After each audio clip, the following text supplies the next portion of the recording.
In this video, I'll show you how to change the background color in Squarespace. Once you are on your Squarespace website, the first step is to head over to the top bar, and on the left-hand side, simply click on Edit so we can start customizing our website. Now, once you are on your Squarespace website, the first step is to head over to the section where you want to change the background.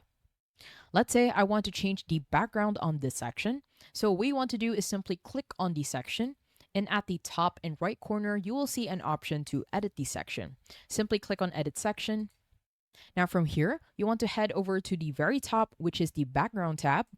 And under the Background tab, this is where you can change the background into an image, a video, as well as an art.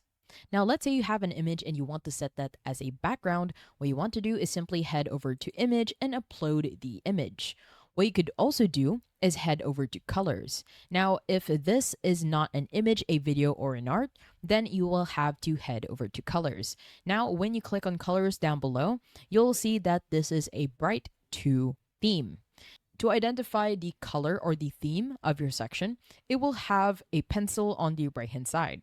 Now, in order for you to change the color here, what you want to do is simply head over to your selected theme, which is Bright 2 for me, and on the right hand side, click on the pencil to edit. Now, this will take you to Site Styles, and you will automatically see each and every type of theme on the top and the right hand side of the section. Now, what you want to do is head over to the right hand side once we click on Edit, and on the section background, you will see an option on the right hand side. Now we want to click on the palette, and from here, you can set the palette to be white, yellow, even orange, magenta, or black. Now this is depending on your site-wide palette. If you want to add a custom color, what you want to do is simply head over to the Custom tab, and in here, you can add a custom color, and below, you can even add its hex, RGB, and even the HSL. And once you're done, just simply click on a random section and it will automatically save.